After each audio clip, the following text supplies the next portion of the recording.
You're different, David. I can tell. Sergio Romo, pitcher and two-time World Series champion, a Bay Area legend. E40, platinum recording artist and actor, a Bay Area legend. Kinder's Barbecue, 3 generations of hard work and family pride. Award-winning barbecue, sauces, and meats. Kinder's Barbecue, a Bay Area legend. You know I'm out in Vegas now, but as soon as I touch down in the Bay, hop in the whip. First stop, hit Kinder's to cop me a ball tip. Bars, still got it. Let's go. Nice. Uh-oh. Welcome to What's the Difference, where we take a behind-the-scenes look at the shakers and movers of their respective industry and see what sets them apart from the rest of the pack. I'm your host, the David Difference. Oh, what a difference a Dave makes. And today I got a Bay boss, a Bay legend, ladies and gentlemen. His name is synonymous in the Bay, like Paul from the Diamond Center. Help is here. Let's get some credit started. if you're from the Bay, you know about that. I'm talking about none other than the owner of Kinder's Barbecue and a good friend. Ladies and gentlemen, give it up for Justin Kinder. What's happening? Technical welcome. Okay, there you go. Much better. Welcome to the show, man. I appreciate you taking time out of your busy schedule. Yeah, thanks for having me. Yeah, definitely. So, kicking it off, obviously, you know, one of the reasons I do this is my own curiosities and get some influence and get some game. So I definitely want to talk about building the business, building a brand, which you've done successfully for many, many years, and then also get a little personal and see what makes you tick as an individual that may set you apart, you know, from others, that, you know, people could get some tidbits. Got a couple scenarios I'll run by you. And okay, at the end, I got a little beef with Kinder's. Oh, we got a problem here? We got a problem here? So, but no pun intended, but we'll say that for the end. So stay tuned if you want to see it, because it might get wild up in here. Probably not. But. So for those that don't know, like, I'm always repping, and people like, what's Kinder's? What Kinder's? Because I'm in Vegas. You're in the Bay Area. For those that don't know, I mean, I can only explain it so well, but kind of break down Kinder's, the history from beginning to kind of where we're at now. Okay. Yeah.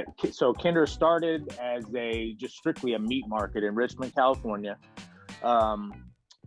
Over time, it kind of evolved. The meat markets of the world kind of faded out. You know, around the 80s, it started kind of tapering down because of the big box retailers kind of took over.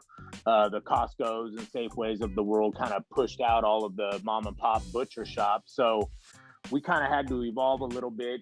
So into the 90s, it kind of switched to a little bit more of a a meat market with a little deli. And then over time, it kind of swapped. And now we're a little bit more deli barbecue with the meat aspect of the business, because we feel it speaks to the heritage of the brand as well as the quality of the product that we're actually serving. Okay. So right now you guys have, and I mean, I guess that's a modest introduction as to what it is. Like, you've built a brand. I mean, like, it's not just like you have a barbecue spot on the corner in Oakland somewhere. Like, you guys started with the one spot. How many locations do you currently have? We have 9 locations total. Okay. 9 locations, all East Bay. One actually is in Chico, California. Okay, good stuff. And it started with your grandfather. Yep, my grandfather, he actually worked for, he wanted to get into the meat business, and so he worked for a guy. He just got out of the service, and he went and worked for a guy for a year straight, unpaid, just so he could kind of learn everything. And then this was in San Pablo, and then what he did was he found it's kind of like a corner store. At the time, it was more relevant back then, but he asked the corner store owner if he could actually put a little meat counter in there, and it was kind of like a kiosk inside of the corner store. Okay. And so it did okay, and then it started catching on, and then after a year of doing that, then he moved to Richmond and had his own store. Okay. So transition from, I mean, number one, you get in there and you ask, you know, like everybody thinks they got to get that big brick and mortar to start off. It's like, Yep. he had his little space and he kind of proved the concept with that. Yeah. Exactly. So your grandfather has passed? Yes. Yep. Okay. About 7 years ago. Okay. And how was your relationship? Good. He was very quiet, modest dude. He didn't say a lot. He didn't, there was not very often did he say anything. What's that mean? That means yes. Yes is a bell, no is no bell. Oh, come on. This is bullshit. There were little pieces of advice, obviously, here and there, working with him growing up. But he didn't say a lot. So when he did speak, I paid attention. And he was, all of the tidbits that he would hand out, they were valuable. Okay. Yeah. So for me, my grandfather was like, he old school Navy, just hardworking cat. And that's where I learned my work ethic. Like my grandfather was everything to me. So what is like, even being silent, I mean, a lot of times, like you just watching fly on the wall and seeing like, what is some of the influences or major things that you picked up from him just from watching? Work ethic, without a question. And then obviously learning the meat side of the business and the butchering. I learned that at 11 years old. And then I think the most valuable lesson that I got, though, was he more or less wanted my dad to work and kind of taught him work ethic growing up. Okay. And it almost kind of backfired on him. And so my dad went into where he was just, that was his life. That's all he really did was he worked and he worked hard. And so I think my grandfather saw that and then kind of started nudging my brother and I when we were younger to, you don't need to work hard. You need to work smart. Don't, use your back, not your brain, or use your brains, not your back. Okay. And so that was something that I had always held on to. And obviously, learned a ton about work ethic, but it was a different type of work ethic. So started out my younger years were all like the physical work, the long hours, all that stuff. And then I kind of, there was a little bit of a switch as we started picking up a little momentum because I was forced into actually using my brain. Okay. Yeah. So you started young. You said 11 years old. You was learning how to chop it up in there.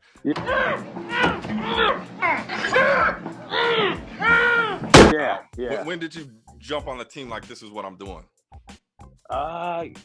About 17, 18, I kind of started having to have that internal conversation and decide what direction I was going to go.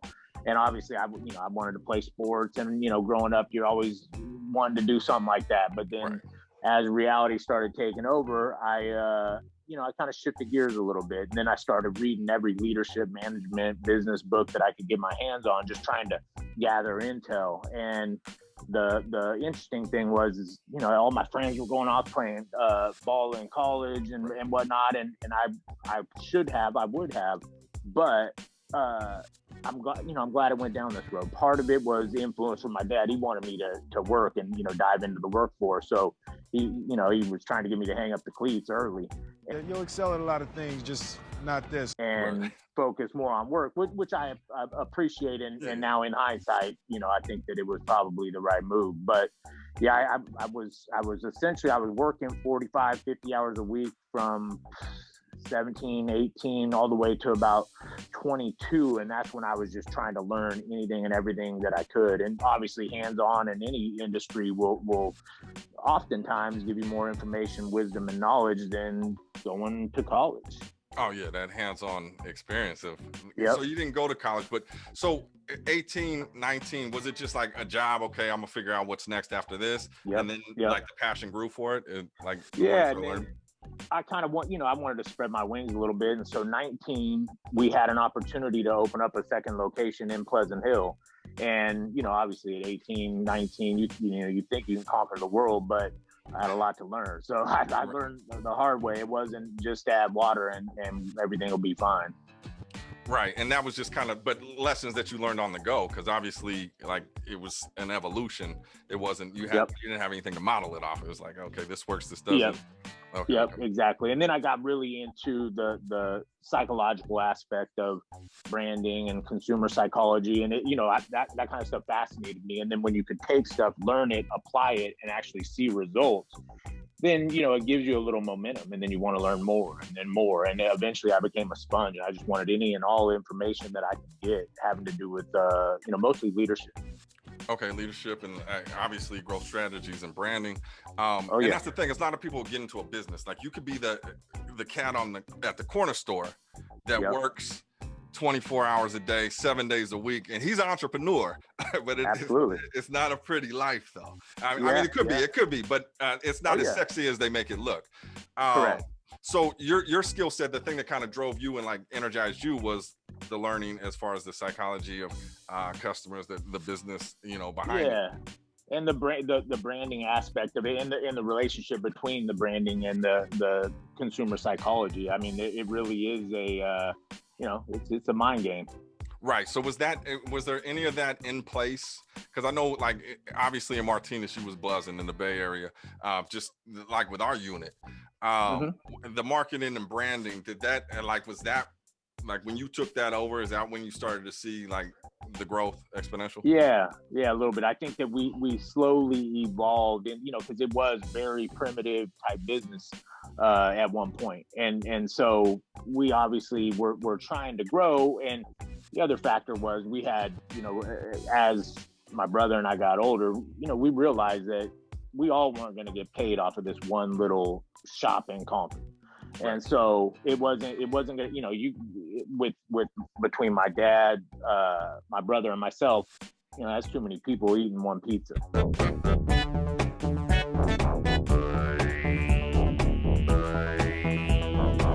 We figured, you know what, we need to do something else. So that was also part of the motivation, was that if there was going to be any longevity with the family lineage in the business, we did have to expand. And I knew that, and I recognized that. And there was another somewhat of a motivation, and it was, you know, you get 3 alpha males in the same room, it doesn't always work out well. So we kind of had to divide and conquer, so to speak.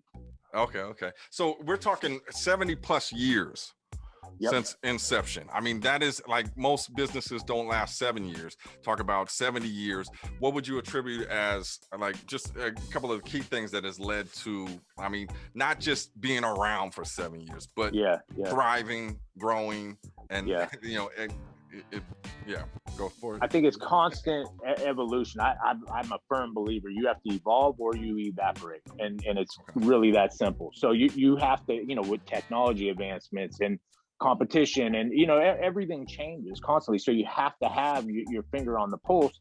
Otherwise, you know, you get left behind quickly. Okay. Yeah. And I think a lot of times it's understanding that it's going to be a marathon, not a sprint, right? There's one of my greatest sayings, and I quote it all the time, and I'll probably quote it on every episode. But have you heard the story of the bulls? The Chicago Bulls? The father bull and the son. Oh yeah, absolutely. From Colors, I heard that. Yeah. Yep. Also on Sopranos. So just real quick. They're up on this hill. They're looking down at a bunch of cows. And the son goes to the father, Dad, why don't we run down there and fuck one of these cows? And you remember what the father said? The father says, son, why don't we walk down there and fuck them all?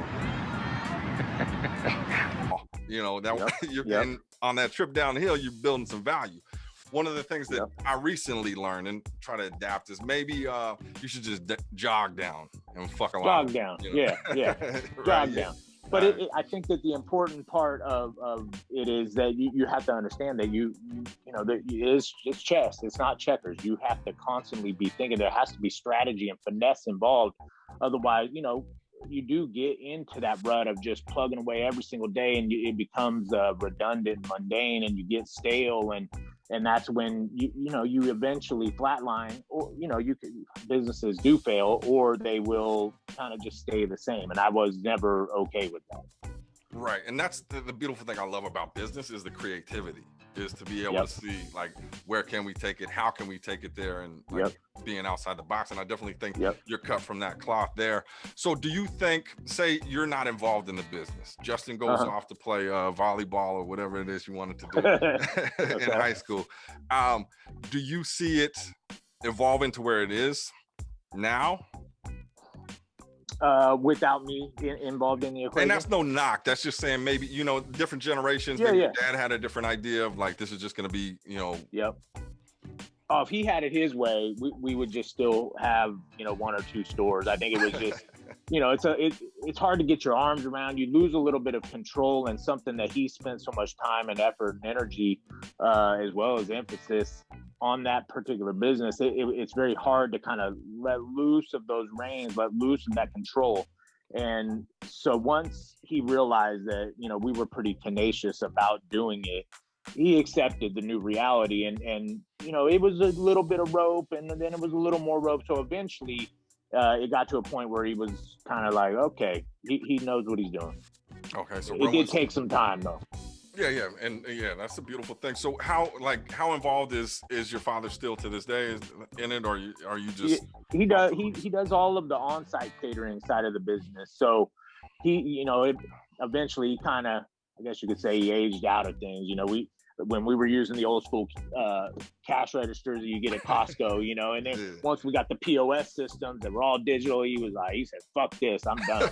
So you go here, and this will take you to the menu of all the that we have. This shit. And so he kind of went over and did more of the on-site catering business, which is his passion, is the cooking and the rib competitions and that kind of thing. So it worked out for the better. Okay. Yeah, that's dope. And I think that him being able to realize that and step aside and say, take it where it is. Well, there was a lot of, one of the other things is, he's from the old school. He's in there cussing at employees and what the fuck are you doing, you dumb motherfucker, Fuck you and fuck your wife. I have a tenant. Talking that kind of shit. And so the problem is that, that was okay at one point. Right. And then it started being a little less okay. Now, you're looking at a tremendous liability. You talk like that, so we kind of had to say, like, "Hey, you gotta zip it, man." Like, yeah, you gotta. You stay in the kitchen there, pops. Yeah. Now, I definitely feel I work with a pro wrestling company, and if anybody knows anything about pro wrestling, it used to be old school, cussing, do what you want, do cocaine and drink before you go to the ring. That's not the world we're living in nowadays. It's like you definitely can't keep that same model going. Yep. And so you have to adapt, and a lot of people are just stuck on, remember when back then, but you got to evolve. Like you say, evolve or evaporate, right? Yep. We're going to put that in there. So tell me this, branding is very important. A lot of people think, I got a logo, that's my brand. That's right.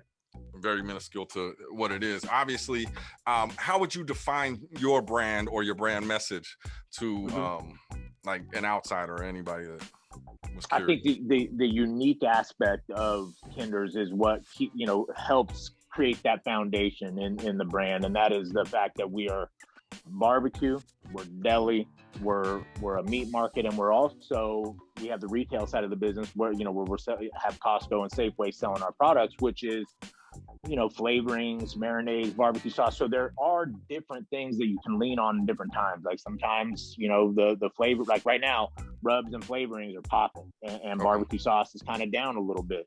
And, there's times when the raw meat side of the business is popping and the catering's not. So having all those different facets, I think it allows for a little bit more room for error and a little less panic. But as far as the branding side of it, I feel that there's a definite, I think you have to create a positive neuro association to the brand.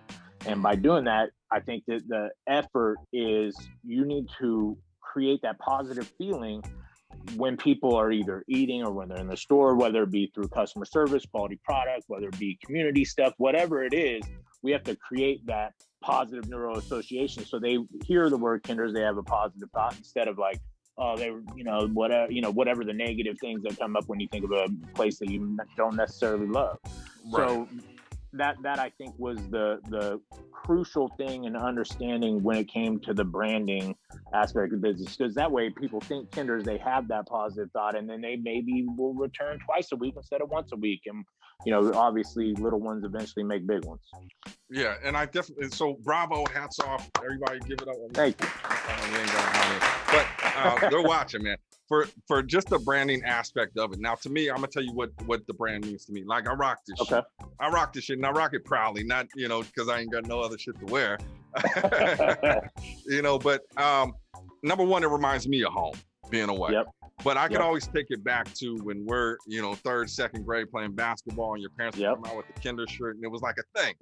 It was like a connected family type thing. Yeah. And I think that the beautiful thing about your branding and the culture of the company is that extended to the Bay. So you take it out of Martinez and like everybody feels like Kender's is home. Kender's is home. And like you guys did an amazing job of conveying that, and hence why so many people will share your stuff, rock your stuff like it's a Nike or it's like that's some brand stuff there. Yeah, there's like a little bit of a in the Bay Area specifically, it's like a cult-like following. You want to be a part of something that is doing well and that makes you feel good about where you're from. And so I think that I think you summed that up well. That captures. Well, thank you, man. Yeah. No, you've done an amazing job, and it's I'll tell you more about that coming up. But like getting tapped in with the community has always been huge. Tell me this real quick as we talk about branding. I'll tell you, when I see, like, if I go to Walmart or if I'm in Costco and I see it, I light up like, oh, there it is. Okay, there's and I think everybody gets that feeling because I've been in Mexico, I've been on cruises, I've been in Hawaii, and I'm rocking something, and they're like, oh, Kender's, that's my spot. Like, it grows. Interesting. Like word of mouth. Everywhere I go, I'm like bugged out, like, oh shit. Yeah. Like moss on a tree. Yeah, there you go. So, I mean, that right there is 100% success in what you're doing. And I think that the humility, like anybody that posts something that has to do with what you're doing, you repost it. And it's like, everybody's spreading the love and people feel good about that. So keeping a handle on that brand. We talk about a lot of times you have to make sure that your tribe is tight. And your tribe obviously is dealing with employees, dealing with management structure. Yeah. Like, what is it? Because one employee could give somebody a whole bad impression about what Kender's is, what Kender's about. Bitch, what the fuck is that? I didn't do anything. Look at the fuck, you look dumb as fuck, bitch. How do you go through, like, I had heard that you handle the hiring still to this day. We kind of slowed down on that now. So we have thankfully, because but yes, we did all the way up until about a year ago. I was doing interviews. Okay. And what did you find out? Like, what would you look for in somebody that's going to represent your brand? What was kind of standout qualities? Honestly, it was just potential. I think that everyone has something that you can pull out of them, and not only for your benefit, but also for theirs. And we've had a lot of people who are, crazy shy, and they come in and they work and they start getting, and then they eventually bust out of their shell. So I think that being a very good judge of talent, as well as, the potential, the underlying talent, I think that as long as you can find that something there, it doesn't necessarily have to be, because everybody doesn't have to be gregarious and all, outward. Like you can be, they don't necessarily need to be that way. They can be quiet, and you can still usher in and try to kind of bring that customer service aspect out of them. And sometimes you swing and miss. I mean, it happens, but I think that as long as because you can't treat every single employee the difference. You can't talk to them the same way. You can't train them the same way. Everybody has to be handled a little bit different. Yeah. And that's definitely a lesson. Like when I started my company downtown, I'm like, here's how I'm going to start it. Everybody's going to be happy, and then quickly you learn that it's like you're dealing with 70 different personalities, and there's no one way to handle that. But like one of the processes I used to use when hiring people, so I would have like group interviews. They'd come in, and when they all started sitting down, I'd go in there and sit down like I was applying, and start talking to them, listening to them. And so I was already like peeping on, weeding people out. And then I'd step up and like, all right. Now you see now, you done fucked up, don't you? You first. Let's go to my office. Some tactics, but that way you kind of start to weed people out. But also, like you were saying, is you look for that potential. I had a guy very quiet, super nervous, just zero confidence, and this whole company was about talking to people and customer service 100%, but I knew that there was something deeper. So once I told him to chill out, and he noticed I had like a wrestling poster in my office or something, so he mentioned that. We started talking about wrestling.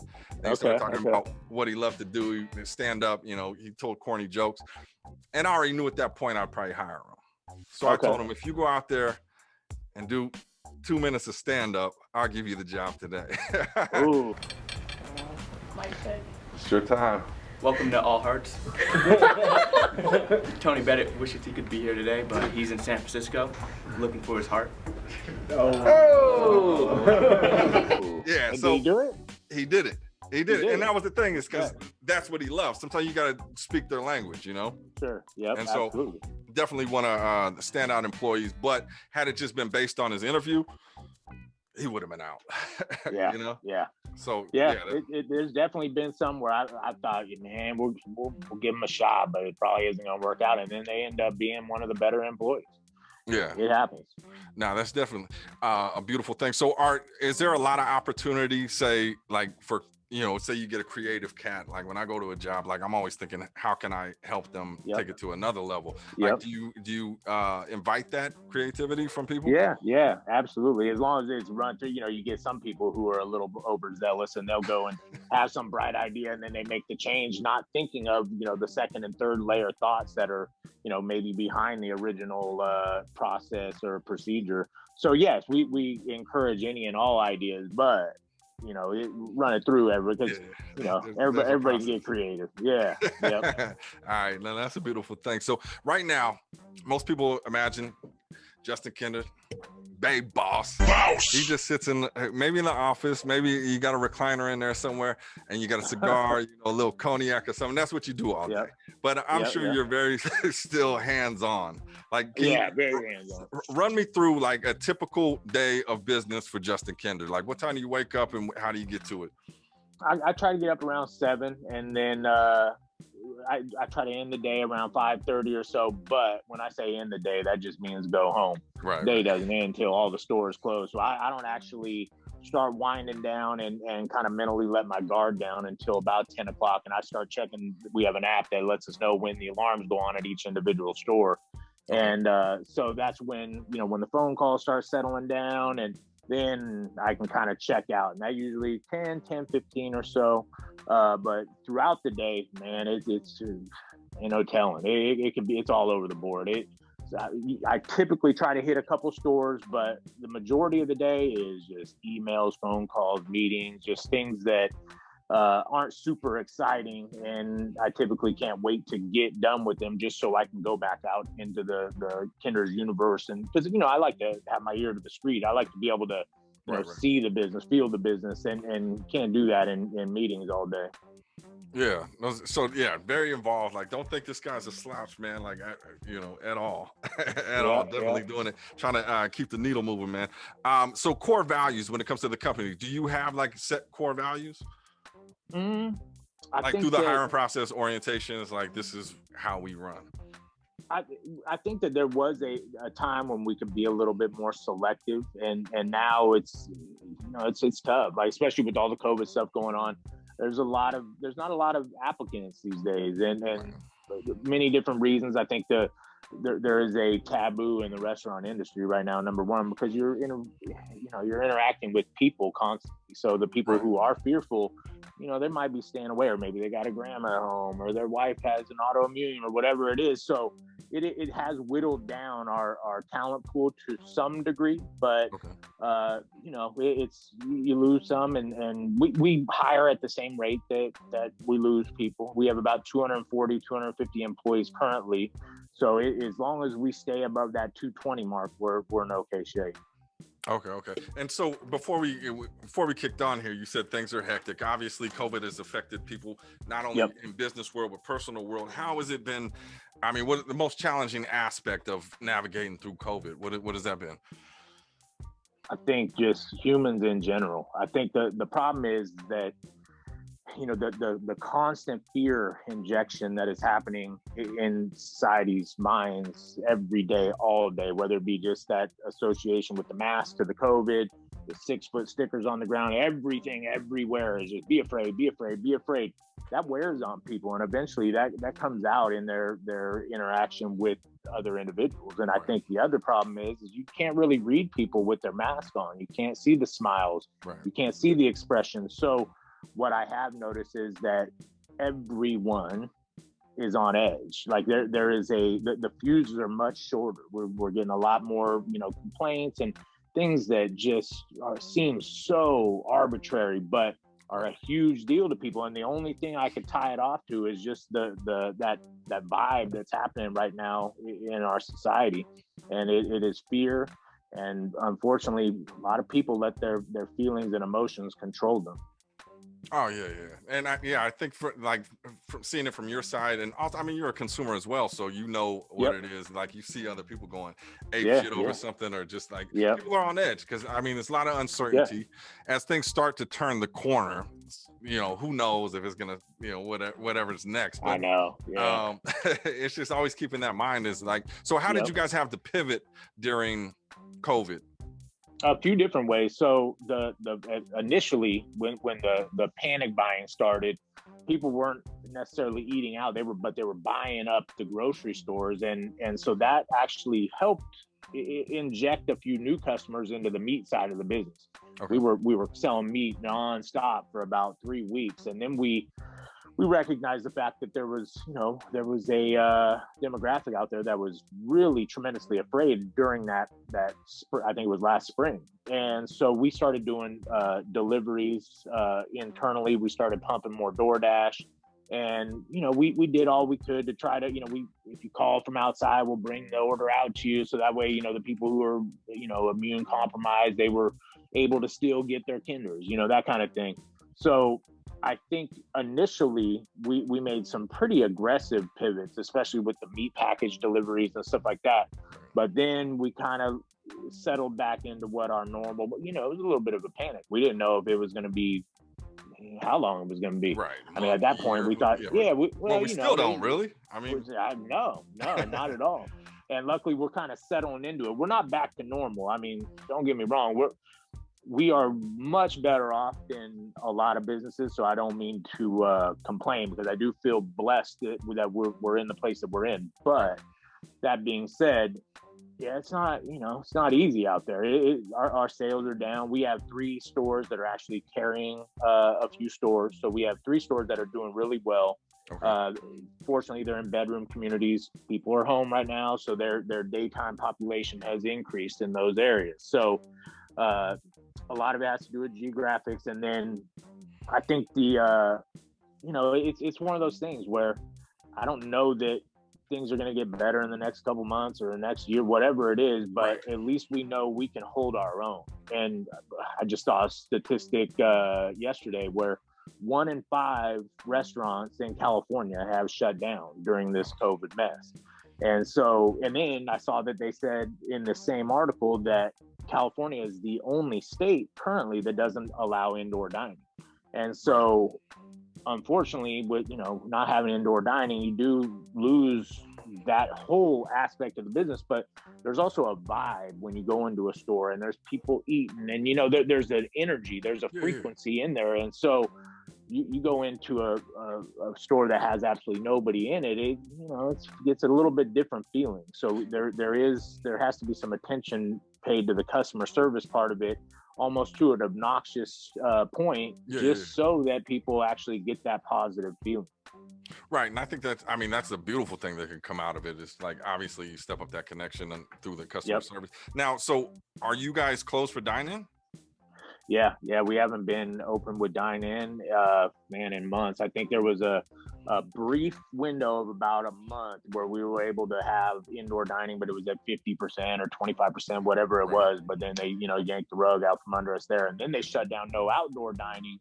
And then just recently they started allowing outdoor dining again. So we're, it's been rough. Yeah. See, I thought that some of the stuff I was in San Diego and like it was open, not too long ago, but especially out here, it seems like everything's wide open. Just with the restrictions on it. But I didn't know you guys, there's no dining. So it's curbside, it's pickup, delivery. Yeah, you can come in and you can order the same way, but you just can't dine in. And it's definitely hampered sales a little bit, but it's I guess again there's people that are much worse off. Right. Different counties, though, I think the metric has to do with whatever the case count or whatever. So you go a county over to Napa County, they're eating inside, you know, and then Contra Costa County, nothing. So it's frustrating at times. Yeah, yeah. And I would think it to anybody watching this that's just like, oh, they're still open, they're still rocking. It is like most businesses, and you talk about small businesses, they have what 1 to 3 months reserves. Like if we don't, you know, hit our nut, then we're done. And people don't understand that. It's like it's not back to normal. No. I think that the effect, you know, long term, like if you're behind 3 months, that's how much longer to catch back up when it does start popping off again. So I would definitely say, like, to anybody out there, definitely support your local businesses, the companies that have understood what's going on right now and have stepped it up to make adjustments for it, and the customer service is shining. Support them. Definitely support Kenders. And but they can also, so you got the sauces, the rubs that's in the store. You can go there. Your grocery store is open. Yeah, that's the one other blessing, is that there's more people going to those grocery stores now than ever. People are eating in their homes more than ever, probably in our lifetime. And so the blessing is that they're going up and down that sauce aisle, and there is that brand association. So we're getting impressions every time somebody pushes their cart down the sauce or flavorings aisle. Oh yeah. So tell me this, it's in Vegas, right? Your sauces. This is my new shit. I just found this red garlic. Yep. Oh, that is. It used to be called spicy garlic. Spicy garlic. Yeah. You changed the name, or what's going on? Yeah. So with the sauce side of the business, that the retail aspect, will say we actually have a company that we license, use the name. They're essentially like a broker. They do all of the stuff that having to do with populating orders for Costco, Safeway, Walmart, all that stuff. So that's all outsourced, fortunately. We did, you know, at one point we handled it all in-house, and then it got, you know, it started growing and picking up some steam, and it got to be a whole nother animal. Okay. Yeah. No, and that's one of the things of, you know, that your grandfather taught you was work smarter. Like you gotta figure out those different connections. But yeah, that red garlic goes ham. I did some beer battered shrimp and beer battered mushrooms. Oh yeah. And shake it on there afterwards. I'm telling you. Can you say delicioso? Forget Good. Okay. Get out of here. Forget about it. So yeah, that's dope. Now I guess my point was, I don't know anything about Kenders. I'm from Vegas, right? Okay. Hypothetically, I walk down the aisle, I see it obviously, but it's in there in the mix. Like what are you doing, or what is the plan? What is the game plan to get, besides, and this is a funny story, is I'll be in that aisle, and when people are looking, I'm like, cop this. Hey, this one. Yeah, put it in the cart. One more, get one more. All right, now go. Get out of here. So besides me being in the aisle, how do you work in other markets that you may not be as known? Yeah, that's the tough part, and that's you know, kind of similar to that moss on a tree theory. You know, it's hard to leapfrog markets and expect people to just accept a new product. So fortunately, you know, you have to drive trial, and they, like Costco, for example, they require that you do a certain amount of tastings. That's why you see all those tables throughout Costco. Not so much since COVID hit, but that's, you know, you're getting people to actually taste the product. So I think that's huge. You got to be able to give somebody a sample of what they may or may not be buying. And then the other thing is, there's a constant label game going on where you know, you have to look different but the same. It's kind of a very complex balance, but you don't want to be the wild neon colors and stuff that looks cheesy or corny, but you also don't want to look like all the competition to where you just blend in. You have to stick out, but you have to still be able to differentiate from the Stubbs of the world, or from the KC Masterpiece, or whatever the ones that are on the shelf. So we've done that. We've kind of tried to stay with the trends and keep it a little more basic. Kind of the throwback labels are the new thing in the industry. So it's worked well, but it's hard. You got to constantly be looking at what the trends are so you can stay ahead of them. Right. And I think one of the beautiful things about, again, we talk about like your branding and like you know, your community, that let's say that Kendra's community is they get the word out. So I'll tell you, like, it's crazy. Like, people will send me pictures of Kendra's in the in the Walmart or in Costco, or somebody just sent me one the other day. She was at somebody's house and it was in their fridge, and she's like, "Oh, all right, I'm gonna have to." Like, they think like it grows, so now they're tasting like somebody that would never do. And I think that you guys are doing a beautiful job at that. So hats off, man. Continue to grow. I'm at the Walmart on Arroyo Crossing Monday through Friday. I'll be pointing you guys to the Kenders. I'll be in aisle 17. So definitely, like, being an entrepreneur, having a business, it's very important to have mentors and have your tribe. And also, like, on a personal level, then also on the business structure. So tell me, like, on a personal level, Justin Kendra, like, who, like, you kind of moving silent, man. You post when you want to post. You used to post a lot of memes back in the day. I ain't seen a meme in years. I had to narrow it down a little bit. Right, narrow your focus. So who would you say, like, outside of business, like, do you have some strong people in your corner that you're able to rely on? Oh yeah. I mean, I think that you know, our whole team at Kendra's is strong, and especially, you know, upper management wise, we have Anthony who's our district manager, and he's kind of he's like the Ray Donovan of the company is how we explain it. He's the fixer. You know, he goes out and handles it very no nonsense, straight to the point, like a bulldozer, just, you know, fix through a problem. And my mentality is a little bit more finesse, and so it's actually a good yin and yang. Okay. So I mean, that's your squad. And then on the, like, do you like me? I have maybe 5 people outside of, like, business stuff that I consider family that I move with. Are you? Like, do you have a huge circle, or you keep it small? I mean, you know, all the our old school friends I still stay up with nonstop. So that, you know, that I view them like my family. And then I mean, a handful of other people. I have a handful of people that I actually do relate to and do trust. I think 40 has been a very good mentor to me. One of my really good friends is 40's manager, RJ. He's been solid. So that's E40. That's E40 for those that don't know. 40 Water. Yeah. Smell me? Yeah. Ambassador. Yep. All right. Yep. So tell me that, I want to touch on that a little bit, because I know I'm over here, you know, I'm out of touch, I'm out of the bay, but I seen you post a picture of you and 40 at brunch, and I was like, oh shit, he's on some next level stuff. So tell me how that relationship came about, and then we'll go from there. Yeah, I think it's been a number of years, but obviously I've been, you know, I was the E40 fan, as you well know, probably since, you know, we were in 6th, 7th grade. Right. So it's, you know, I was always big on 40, and then I met somebody who, I guess he had come in a few times, and I was none the wiser. And he went in, and then he told a friend of mine that he went in there and that he liked the place or whatever. So I said, let me know next time, and I'll go down there and meet him.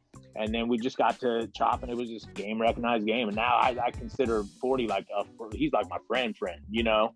So it was, it started, you know, just where it was like, oh, what's up, you know, and that type of thing. And then over the years, it just developed. So yeah, I know initially it's got to be like, okay, shit. But then as you develop that relationship, I mean, it's like, I mean, it's just 2 people sharing game. I'm sure he's learned as much from you as you have from him. That's a lot of times is we put people on a pedestal, like, just in general.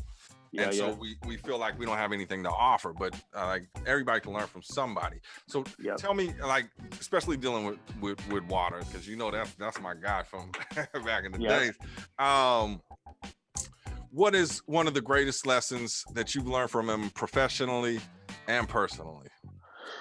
One thing, so this is one thing that people don't necessarily understand about it. You know, he's kind of, especially in the Bay, he's just that larger than life figure. Right. And, you know, but he is truly just like you and I. He's just a guy. And I think once I was able to actually realize that and accept that, it was easier to talk to him. And then, you know, I try to, you know, I don't want nothing from you, and, you know, that type of thing. And so when you're actually bringing normal conversation without trying to get something out of somebody, I think that it creates a different type of bond or a friendship, and I think that's kind of where it went. But yeah, 40, he's solid, man. He's just one of those guys that just is solid. Right. And so every interview I've seen on him, like, very humble cat, and I see that in you as well. I mean, so you guys got that going there, but I also peep, like, obviously, you know, and I battle with this, is like, you know, the content I put out where I may say some, you know, I used to rap and say some wild shit, and now it's like I'm going this lane. But I noticed he says a lot of stuff in his rap, which is that's just dope. That's what he do. But then in interviews, he kind of plays back some of the, you know, like he keys up on the family, that, you know, he's like, we ain't talking about them days. But very humble, and he does just seem like a chill, cool person. He's a family man. I mean, he's a you know, very dedicated and loyal to his wife. I mean, he's everything that you would want in and to believe in a celebrity. Okay. Yeah, no, I definitely see that. So definitely a lot of lessons taught there, and Bay Area legends. So let's talk about community. You guys are huge on community. I know, like, any event like I've ever tried to throw when I was dropping albums, like, whatever, let's do it. Like public events, see your sponsorships on everything. How important has been the Toys for Tots? Like, how important is it, like, to be able to give back to the community and be immersed in it to grow your business? Tremendous. I think that is, you know, that's one of the ways that you dig your roots down deeper is give back. You gotta help the community that helps you. And if a lot of people don't understand that, because, you know, that it's tough to, you know, work and then put that out, because everybody says, like, oh, it's a write-off, and we don't need any more write-offs. Like, we do it as it's not, you know, it's not that kind of party. Right. So we do it because we truly want to be members of the community, and that, you know, is dating back to, you know, the 40s and 50s with my grandfather. It was very important that you become the neighborhood, whatever it is, and so that way, you know, and it does create, you become a little bit more relatable. You're not just a brand that people see or drive by. Right. And I think again, I work with a wrestling company, and that's one of the projects I'm working on now, is building their community outreach, because especially with wrestling, you got wrestling fans. And when I go to get sponsorships or this and that, people are like, wrestling. But if you're in the community doing a lot of stuff, touching the people and seeing, like, oh, these are some real people that actually care, like, they're more eager to give back, and like, oh, I remember wrestling, I'll come to a show and support. And it's like, I think a lot of business people tend to forget that that's your consumers. Like, you want to grow, you know, like community. You got to take care of your community. I believe your community will take care of you. So I mean, that's kind of where it's at now, is like just building that out and branching out. But it's not just doing it, like, a lot of now, like, you talk about millennials, or everybody's on I got a website, I sell this and that product, I'm giving 5% to, you know, the homeless, and they don't give a shit about it. They just put it on there because it sounds good for marketing. Right. That's right.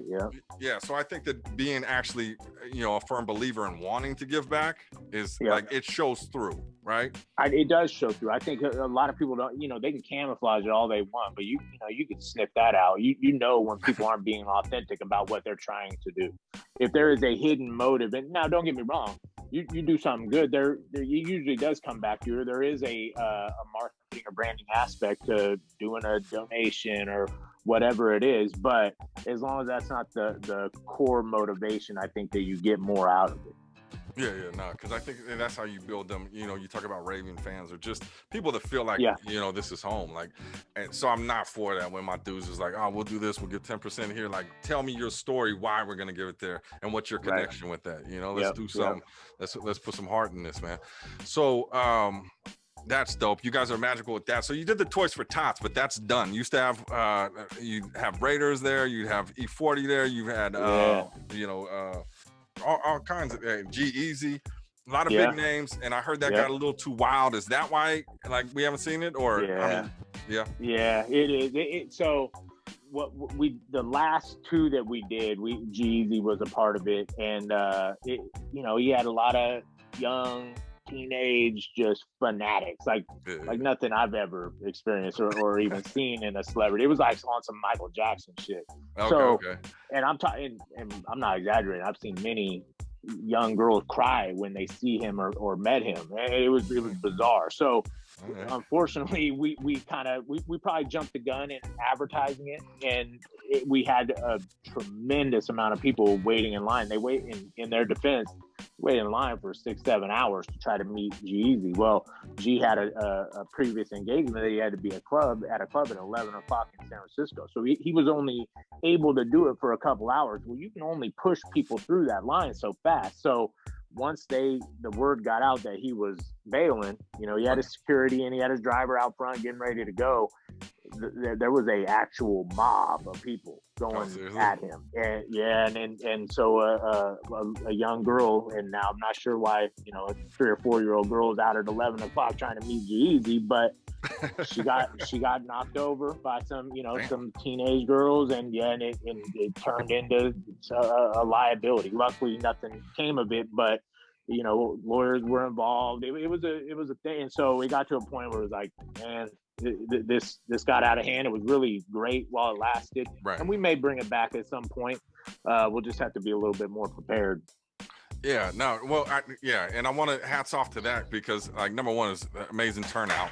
It doesn't matter. I mean, obviously you pick the right, you know, G-Eazy, people are going to show up, but at the same time, like they're seeing a new brand if they didn't know like what's Kenner's, what's going on here, and you guys are doing that give back thing for the kids, which is, you know, a beautiful thing, and it's just like everybody wins. I mean, oh, we broke records. We had U-Haul trucks just one after another, dead full of toys.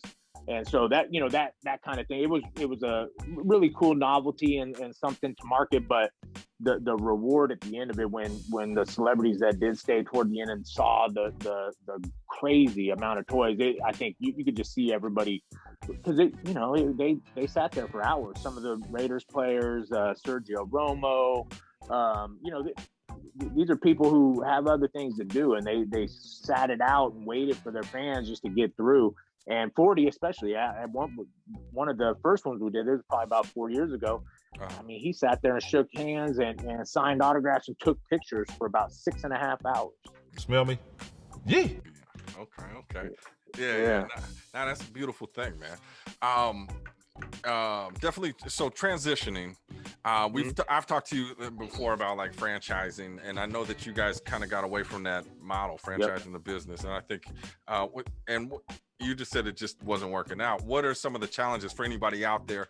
I just recently was working with a company, and they franchised to a different state, and they kind of said, here's the name, here's what we do, go. And the company failed in 3 months and didn't have a clue what they were doing. So what are some of the challenges you see as far as franchising it out? I think that it's, in California, it's very hard to keep people within the brand parameters that you set forth. So let's say somebody wanted to bring in their own potato salad or whatever, maybe sell pizzas or something that is outside of the norm. It'd probably take a year and $75,000 to $100,000 in legal fees just to get them to either stop, or if they refuse to stop, then you have to debrand them. It goes down a completely different road. So you end up being a dog with no teeth, and we weren't used to that, and we kind of covet or want to make sure that we have our arms around the brand. And you can't do that when you have all these rogue elements to the business or the brand, and especially in neighboring cities that are creating, that negative perception of Kinder's because of whatever it is that they did. Right. Yeah. So I definitely see that. And a lot of people out there that may have a business now, it's like, I'm just going to franchise. So and the company I just spoke on is like, you got to understand that's your name that just failed in 3 months, that didn't have a clue what they were doing because you didn't support them. And so being able to have that control, or that, of your brand, is hugely important. Yeah. And it's a tough concept to franchise. I mean, anything involving a trade like butchering or meat cutting, it's not something that you can just train somebody like that and then like, okay, go. It could be, a year before somebody actually becomes a black belt in it. Right. Yeah. So it's not just a fly by night thing. It's like, yeah, Yeah, you got the money, yeah. get in there, get in. Yep, Give yep, me that yep. dough. That's how it was at first. Yeah, it didn't work out great. But now, now that we've kind of backed away from it, we're focusing more on the retail side of the business as well as just flourishing within the stores that we have. And we'll probably expand once all this big COVID mess is over. Right. So, are there still franchises out there? Yeah, so Fairfield is technically a franchise. I guess we'll put it in quotes, franchise. And then Chico's kind of transitioning to more of a ghost kitchen, and they're doing more of the DoorDash and the catering stuff as opposed to having the public brick and mortar. Okay, cool. And we also talked about at one point coming out to Vegas, man. And I just got a question from young Clifton Powell. Cliff. He said, when is Kendra's coming to Vegas? You told me that's a challenge as well. Talk to me about crossing markets and coming out. Like, I think, that's the hard part is anytime you leapfrog, you rely heavily, because if you open in a relatively close city, you still have some of that spread, whether it be word of mouth, just like osmosis. But you jump all the way to Las Vegas. Well, there are going to be people who have heard of Kendra's, but the majority have not. So I think that as the retail side of the business, when I say retail, the sauce and the flavorings, I think as that expands, and there is a little bit more name recognition, and we might be a little bit more comfortable jumping into a market like Las Vegas. Okay. We've had a lot of people say Las Vegas. It's interesting. You said that. I had somebody just the other day say. Well, I'll tell you, the Bay is thick out here. Yeah, that's what I hear. Yeah. Every time I'm out, it's like, oh, the Bay, we got our own. Okay. Like a lot of my cast is from the Bay that I met from out here because it's close. A lot of times we don't want to take that far leap. It's like, let me go to Vegas and see what it do. Yep. But so I think in that regard, but also, I mean, new opportunities. You talk about the Raiders out here. We got the new stadium. Has that been an option or something that's been spoken on? Yeah, I think that's actually one of the interesting parts of this, because we catered for the Raiders probably 2 to 3 times a week for goodness 10, 12 years or so. And it was we did their Friday before their games. We did all their Friday before their home games, and it was kind of like their tradition. They actually hired us to drive down to San Diego when they were in the Super Bowl many years ago. What was that, 2000 something? But yeah, we drove, we took the smokers, took everything down and cooked for their pregame meal in San Diego. So I do think that it would be interesting to go back and capture that Raiders business again. Right. Were you guys ever in the stadium there? Yeah, we did for I think we did it for a year, maybe 2 years in Oakland. But man, they just, it's more of a marketing play. There's no true money in it. Everybody, kind of thinks like, oh, it's the big money. They take such a large cut. And then the problem is, you're selling beer. And then especially at the football games, the majority of the people that are in line are there to buy beer, so it might be beer, then a sandwich, beer, then a sandwich, And I would assume like the preparation and everything would be a little challenging. It was hard. It was challenging. It was a good move. We did it with the Warriors. That was a little bit better because they actually set us up with a very extensive kitchen. So we did it for the Warriors for a little while too. But it's kind of one of those things that you do it, you hit it, you capture that particular sect, and then you move on. Okay. Well, that's dope. Well, I look forward to hopefully, man. And I'm out here, so I'm always politicking. If you need anything to come to Vegas, man, I got you. We got you out here. So obviously building a successful brand, successful business, you're at it, many moons. And a lot of people will look at people in your position, like this motherfucker's got all the money. He's, doing some shit. He ain't tripping off shit. But I know, and they think you're impervious to pain. Like you're impervious to, having them bad days. What is take me through a day, if you have them, maybe you don't, but where you're just like, I'm not doing it today. Like, how are you there and how do you get yourself out of it? I think the first thing I'll say is anytime I have those days, because believe me, those days are frequent. Okay. But I refuse to show it. Like one thing that I've learned and picked up on over the years is that you can't bring your emotions into any kind of leadership or managerial situation because number one, you're showing a weakness. So the only time that I will actually let somebody see my emotion is if it's strategic, if I'm purposely showing emotion in order to get a specific reaction or what have you.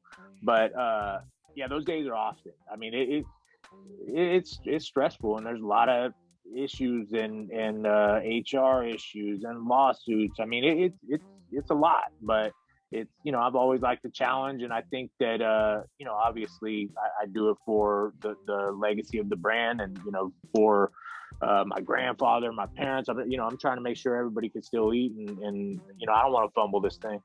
Right. And I don't see that happening at all. So definitely like to have a big enough why to keep going, but strategic, like art of war is like, you know, you got to play that position. I just recently posted some, it's like people only see your insecurities if you show them. You know, it's the same with your fears. It's like nobody knows whether you're about it or you're scared of shit, you know? So it's like, just take that. Have you had a day, I mean, we've been in this pandemic, obviously it's changed things, but have you ever a day where you just clocked out and binge watched Netflix all day eating popcorn? Sundays I try to do very little. Yeah, that's kind of my day. But no, not any you know, out of the ordinary days. I try to Saturdays I'll do just a little bit, and you know, things are always, some happen, some breaks, there's some sort of catastrophe, and but it's not like a full work day. Sunday I try to, you know, that's my checkout day. Okay, that's me too. I call it David Day, and that's when I'm like, I'm gonna go. do whatever I want, leave me alone. Like if I want to veg out, I'm gonna veg out. You know, that's my day. So that's definitely good stuff. So tell me this, like obviously we grew up together, you know, and back in the day we go way back, and obviously my little brother, your little brother, they I believe same age. A year apart or same age. So your brother Jacob passed away in 2006. How old were you at that time? Let's see, I was about 28. 28, I believe. Yeah. So 28, I mean, and obviously, and just to give a little pretext, like my brother recently passed, and I want to thank you immensely for, like, you sent me a message. Everybody gives the condolences, yada, yada, yada, but you sent me a message of, I know what you're going through. And it was like, but it's almost as if you could take yourself back there and know exactly, like, that's not something you forget. So no doubt. Kind of tell me, I mean, not just on business, but as your brother, you know, like what he meant to you as the older brother, and, you know, we'll get a little bit into that, but. Yeah, I think, you know, I was always, you know, kind of in charge of my, you know, my parents divorced at a young age, and I was always the one that was in charge of my brother, you know, so I was the protector, so to speak. And so, you know, when things started getting iffy as he got older and, you know, drugs kind of entered the picture, it became a weight on my shoulders. It became there's a certain amount of guilt there, because, you know, it was like, you know, our friends, like, I gave him his first joint, his first drink, you know, that type of thing. So to see it evolve into what it did, you know, I took that part of it hard, and I took it serious. So it really consumed my life for a number of years, just trying to help him get sober. And so it was it was challenging. Everybody has that person or somebody, or more than one in some of our cases, that have the alcohol and drug problems. I mean, it really does plague the people around them, and it plagued me. It put my life on pause, and my intention was just to make sure that he was okay. And oddly enough, he passed away when he was in rehab, and he was in Texas. Yeah. So it was, you know, he was sober when he passed, but it was definitely, it was trying. It was trying times, and it was one of those things. You just it's like you get hit by a truck and you don't know if you're going to put together the pieces again. I wasn't sure. I really wasn't. Now, I'll tell you, like, for me, like, the hardest thing I've ever dealt with, and even like preparing for this, is like, it took me back there just thinking like that moment. And it's definitely not something that ever, I always thought my brother would come out of his shit. It's like after a while, you're like, oh, he'll live forever. They're going to grow out of it. Yeah. Right. And then when it doesn't happen as an older, the same thing, you start thinking when he used to get drunk in the studio with me and act a fool on stage and like be at the house and I'd buy him liquor for, I used to tell this kid, you want me to get you a 40? Give me your PlayStation. Like I was an asshole. But now looking back, it's like, damn. But I think the thing that we got to understand is no matter what we did, everybody's going to take their own course, right? They got to come to it at their own. Yep. So like after that, obviously you went through I want to say I had heard that you went through a dark phase, which is like obviously expected. How did you find yourself coming out of that, and what is kind of the legacy that you're trying to push for Jacob's memory? I think that the dark phase was me not facing. I was worried more about my mom being okay, and it was so I was more focused on others as opposed to dealing with my own feelings. I'm not known for being super emotional or vulnerable, so I think the mistake that I made was I kind of kicked the can down the road a few years and didn't deal with my grief the way that I should have. And I'm not saying that I would change anything, but I do understand the error of my ways. And I think that as time went on, that's where I entered into that dark phase of my life where I won't call it depression. I don't think I was depressed. It was just, I was in constant fucking mode and nothing, nothing really mattered. Besides, I did kind of, I dove into the business thing because I think that, number one, I was trying to do it in his honor, right? In a way, because when he passed away, we were really in a growth phase. We had just opened our Brentwood store, our Hercules store. We were starting to catch a little bit of traction during that time. So I thought that it would be best and a good way to honor him is to continue doing what we had planned on doing together. And so that was a driving force. But it also kind of acted as an anchor in a way, and it kind of slowed me down from actually dealing with the loss and the grief because I was so immersed in the business. Yeah, I was immersed. Absolutely. Yeah. And that's one of the things, like, when my brother passed, it was I had to handle everything. I got to take care of everything. He's got his daughter, he's got this. Like, who else is going to do it? I got this. And it kept me busy. And I still look at it like now, 2 years later, did I really get to grieve that process and, go through it? So, but I don't think it's something that'll ever leave me, but it motivates me. It won't. Yeah, it won't. And I'll be honest, I don't even know that I want it to leave me. I think that pain that is, that I got in my heart, I feel like it has turned into somewhat of a superpower. It's made me a different person. I won't say a better person, but more tenacious in ways. And I think that, I don't want to lose that memory. That's always been a fear of mine to just let that memory, kind of fade out. I go to the cemetery every day. I do, I make sure that nothing changes in my connection with my brother. No, that's the dope, that emotional connection. And I don't think it will. I saw that video of you guys were on the news, and the interviewer was like, little brother's been cooking all day, like he's doing all the work. What are you doing? You're like, that's how it is. Kinder Brothers famous for their Kinder barbecue. If it was a barbecue off, which of the brothers would be the stronger barbecuer? In the backyard, who's winning the game? I'd like to say me, obviously, but we always have friendly competition. All right, I've known you guys for all of what, like an hour and 45 minutes? In that time, I've noticed you're doing most of the work and you're just talking about it. That's right. Is that the way you like it to go? That's the way it is, yeah. Okay, hey. That relationship is a fool. And I think that sometimes I'll question, like if I'm not feeling, like I used to get real emotional, and it's like, oh, I don't want to not feel emotional when I think of my brother or I hear a certain song that reminds me of him. But I just got tons of footage, and I think that's the thing that definitely keeps a reminder, and that's a sense of them being with you. It's like, because you look at the public, people aren't attached to it. So a lot of times, like, when are you going to hear about your brother? People don't post about him. People don't say stuff about it. It's like, it's on you to like keep that memory alive. That's how I feel all the time. I try to do, so every year on his birthday, I try to do a post and honor him in that way. And like you said, I'm not dumb active on Instagram. So that, you know, I do some around Christmas. We do a Christmas card, and then his birthday. That's the only like ritual ones that I actually do on Instagram. Yeah.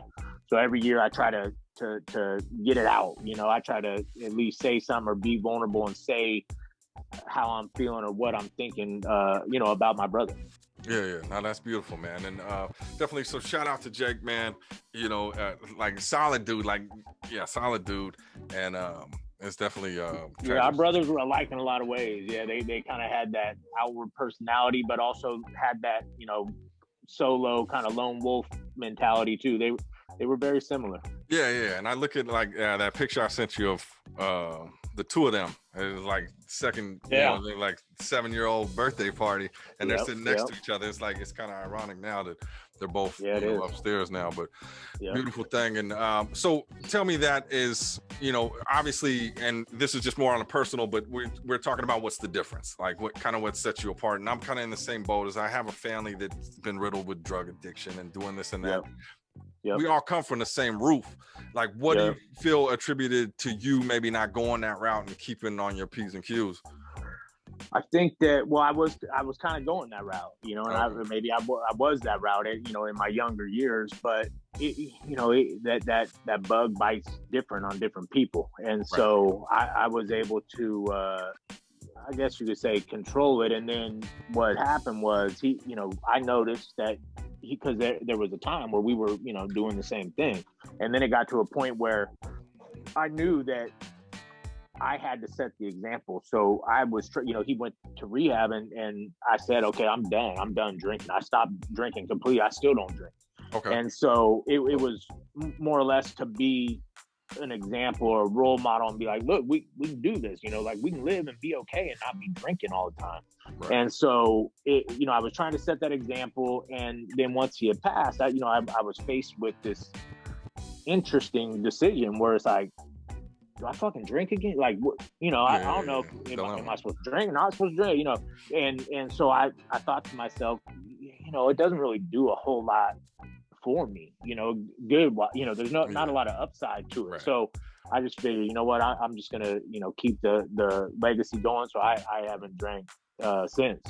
And so it was, and I am thankful that, you know, I did that back then, because it did make me feel like I was at least doing something to try to solve the problem.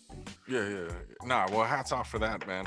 And like similar boat was like, that was in when I was like doing music, and we was partying all the fucking time.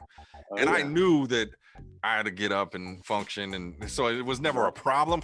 And I just assumed that he was in the same mentality. My brother was in the same boat. Yeah. But you know, you never know what'll get a hold of somebody. And and so there's guilt, because my music was his theme music, and my music was all about, let's get drunk, let's have sex, let's go wild.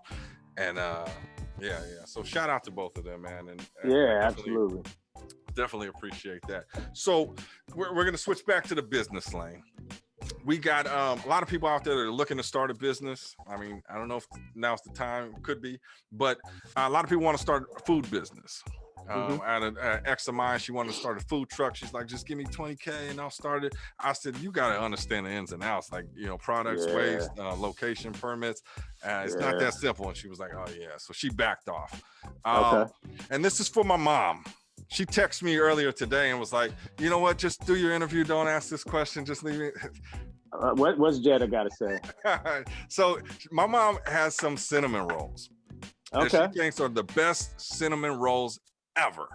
I believe her. Okay. I believe her. Well, there you go. And she's asked me for advice, and I give her a strategy of what she needs to do if she really wants to drop it. And obviously she's not listening to me, because she's like, I said, what? Justin's going to say the same thing. So for advice, not just her, but to anybody that wants to launch a food product. And, you know, I made some shrimp tacos the other night. I'd love to sell them. Like, they was bomb. Can you say delicioso? But kind of tell you what you're in store for. And it's not that easy as I got a great recipe, let me go. Yep. It's truly not. I mean, if you I mean, really, it's a very integral part of a business, but it is a very small percentage of it. Everybody's got, their uncle has this recipe, and everybody's got that one thing. But having the infrastructure is the challenging part, and the capital obviously is a very huge factor, because especially if you're going to do anything retail wise, you need capital. I mean, there's slotting fees. You don't get to just go walk into Safeway and say, I have this wonderful product. But you're paying tens and tens and tens of thousands of dollars just to be on that shelf. So essentially you're having to bet on yourself and pay to be on that shelf in order to, until you prove yourself.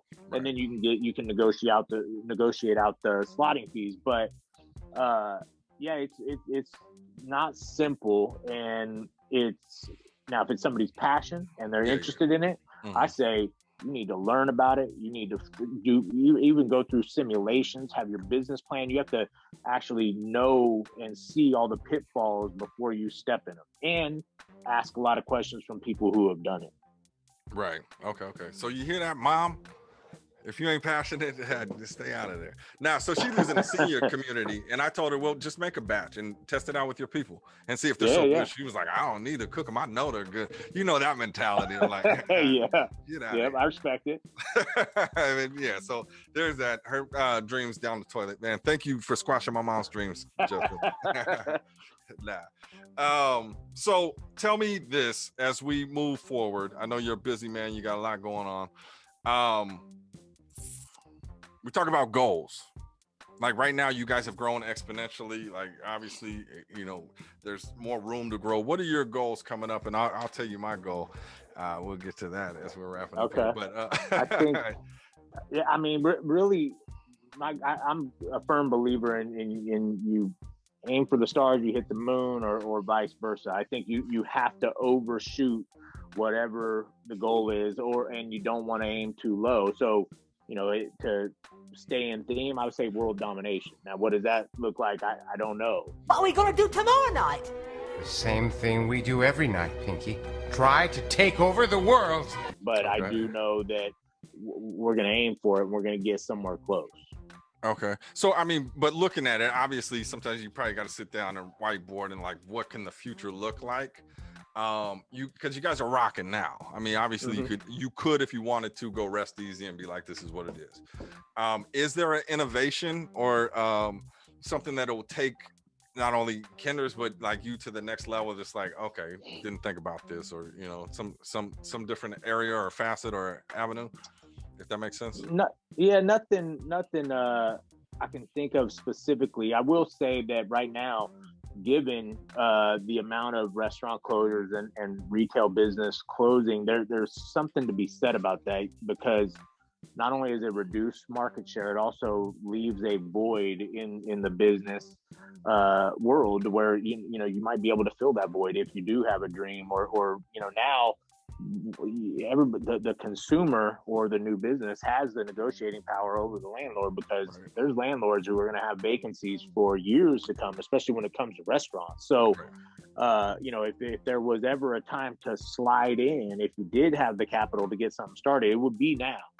I mean, the number of vacancies in restaurants, or if you look on, certain websites that have like used restaurant equipment, I've never seen anything like it. So there is, So essentially, it's kind of survival of the fittest. So if you can maintain while your competitors fall off, you eventually end up at the top of the heap. But if you're somebody that's coming into that world, well, now's the time to slide in and get in where you fit in. Gotcha. Yeah. So it's either the worst opportunity or the best opportunity right now is to get in, depending on tricky. what you got. How you go about it. So all right. Well, I wish nothing. Oh, so my goal.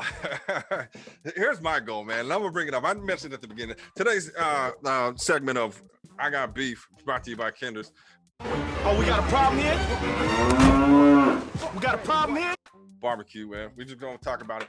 So I'm gonna tell you a story. Actually, should I tell the story? My goal actually is to do something big enough to get back on the Kinders Wall of Fame. God damn. Hang on. You don't have to comment, because I'm gonna tell you a funny story. So when I was doing music, obviously, we went up there. You threw me up on the wall. Thunder, the Warriors mascot, came down. He was ousted. It was a proud day. I left. I don't know if the requirements are proximity to the Bay or whatever it is. I don't know the criteria for that. But I got a petition here. Signed by 3 people to get me back on that wall. COVID slowed it down a little bit, but I'm sure we can get the numbers needed. Here's a funny story, and I'm fucking with you, but here's a funny story. I actually wrote a song where there was a verse about Kendrick's taking my picture off the wall. Yeah. Like, what the hell? And I regret that, man, because that was petty and that was childish of me. But here's a funny story, which is probably funny for the people out there watching, not so much for me, was once I came back from Vegas, I was like, son, let's go to Kendrick's, man. I'm gonna show you what hard work gets you, man. And we hop in the whip and we drive to Kendrick's. We walk in and he's like, what do you want to show me, Dad? And I see it, like my picture's gone. This adds to the story. It adds context. Okay. Yeah. And he's like, what do you want to show me? And I'm like,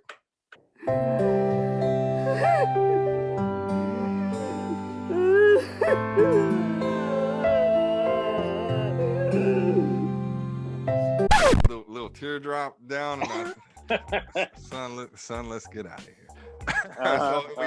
But he still breaks my balls about that to this day. Now, here's the thing. One day, I'm gonna send you an 8x10. When I feel that I've reached that next level, man, I'm gonna send you an 8x10, and I want you to put it back up on that wall. Is this good enough for you? And did you ever hear the story of why it came down? I haven't. There's a lot of speculation. Okay. Is it a good story? Because I'll listen.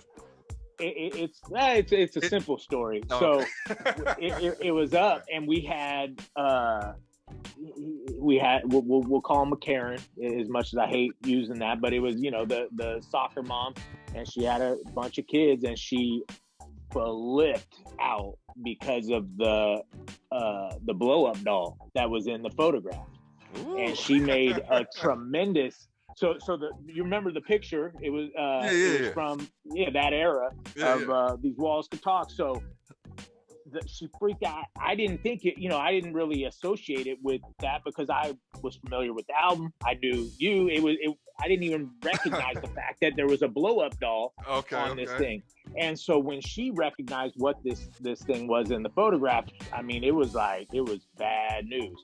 So it got to a point where it was like, like this is tricky. Like we're over here. So that it didn't come from just like, oh, let's take this down. Like, no, there was an event that actually created that. Okay. Well, that's a beautiful. I didn't know that. That's a beautiful story. Okay, I almost got Kendrick shut down in legal action. That's kind of dope. All right. Yeah, she was saying it was inappropriate for children. You have kids that come in here. You're next to the school, and it was like, man, it didn't even register that was a blow up doll, though. That there was a sexual connotation, but clearly she did. And I was in music mode, so I was like, we just throw it up there. Like I gave my own picture. It wasn't like we took a picture and put it up there. Right. So, that makes sense. That's hilarious. Somebody told me that Bob was hating and was like, he gone. He left us. Like, take it down. And I was like, no. But I didn't even talk to Bob about it. But no. But that's a beautiful. No, it was literally that simple. All right, because I was controversial. It was controversial, and at the time, it was. People get offended by a lot. It's a little bit better now, but during that time and during that era, it was a little bit. Everybody was a little more sensitive to that kind of stuff. Well, no, I definitely get that, and I think now you used to let us throw CDs in your store, and it's like, the brand message probably. You don't really want to throw all that in your store because it does say something as far as the association with it. Because we were in Kinder's and we were in the porn shop downtown. Maybe the go-tos. I gotta ask you because Anthony asked me to ask you when's the album gonna be, the old school album gonna be digital on iTunes or something? He's asked me for my copy. My brother had a copy, and so I said, man, if I give you this copy, and so then I started thinking about it, like, man, if we don't have these CDs, that album's gone. Yeah. And that's part of our lives. That's some history there. Well, here's the thing. couple things. I always debate with putting it back online and letting, people download or, even get it for free. You got to understand like the evolution of me. Yeah. And I go back and listen and I'm like, oh, wait, and dope. Like I'm feeling myself. I'm probably my biggest fan ever. Like I have bars and all kinds of shit, but you got to think about some of the stuff I say, At that point, it was, I listened to stuff and I'm like, ooh.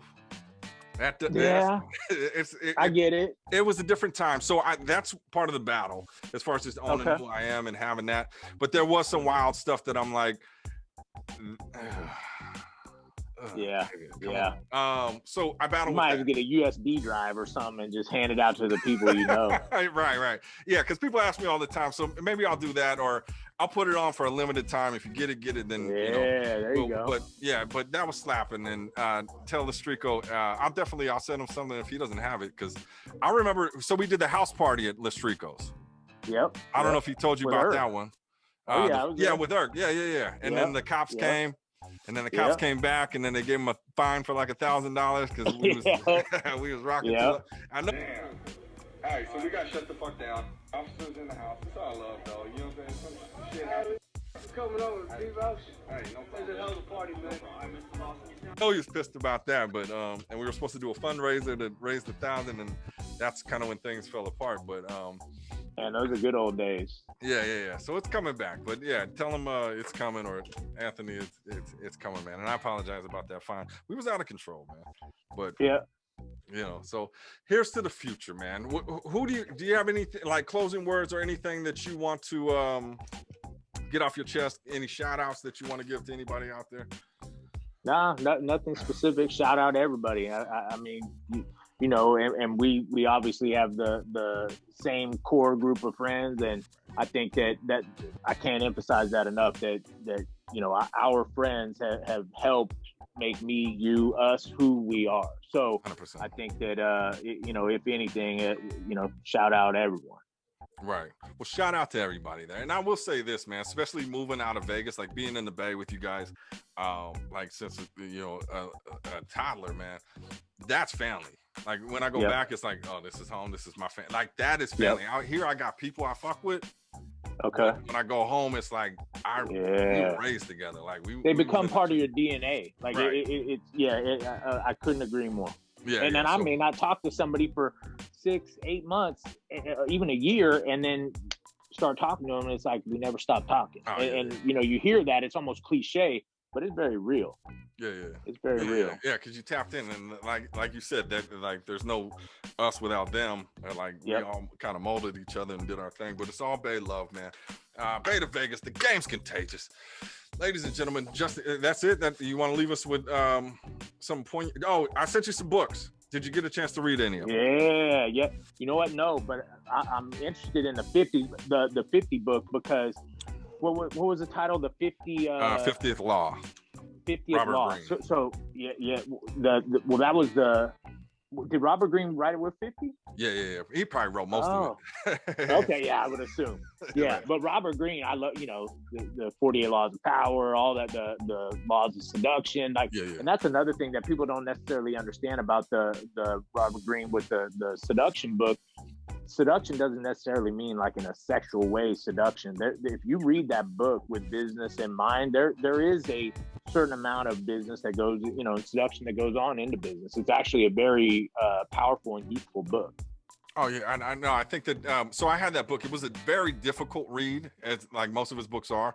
It was challenging, but yeah, that's the same thing. It's like you can see these finer points in yourself, and how you can maneuver, like whether it's dealing with customers or business negotiation, or let alone females. I mean, that's just the cherry on top. Yeah, that's just a skill set that I think that everybody needs, and it's that power of conversation and persuasion. And then, but what I really want to stress on, do you know Tony Hsieh? Who is it? Tony Hsieh. That was the book, The Delivering Happiness. So he was the CEO of Zappos. That was one of the books that I sent out. Oh, yeah. He recently passed about a month and a half ago. Or no, maybe 2 months now. Okay. But, 41, 42-year-old billionaire.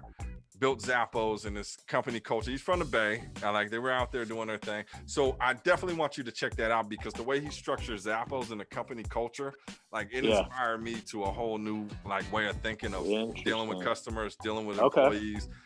Game changer. And I was blessed to work under him for 4 years and just soak up all this knowledge that changed every perspective I had on how business should be done. So peep that if you still read. Are you into reading or like? Oh yeah, I've actually read Who Moved My Cheese. That was I like that one. I could apply that to. I feel like I need a stack of those to hand out to people because you know so many people are that mouse in the corner saying who moved my cheese, you know, and then you know who you get out and go find your own damn cheese. You gotta adapt. Yeah. No, so that's beautiful, man, and I'm glad you got those. Check those out and let me know what you think.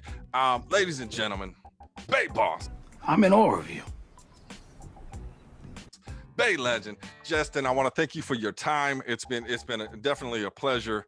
Yeah, pleasure. And that's the difference.